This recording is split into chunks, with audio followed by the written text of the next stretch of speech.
Hello, today we are going to look at how to change a needle on our sewing machine. So I have my needle tool to hand and I have a screwdriver.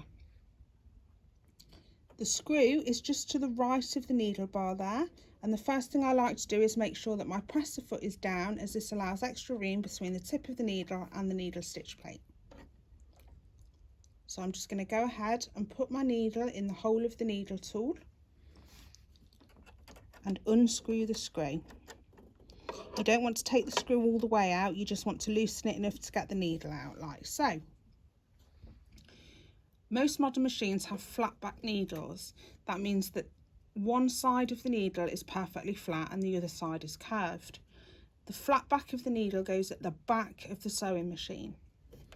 So I'm going to insert my new needle and then I'm going to very tightly close the screw. It's important that you do it as tightly as possible, as once you start to sew, the vibration of the sewing machine can knock your needle out if it isn't in tight enough. And that is how you change a needle on your sewing machine. Thank you for watching.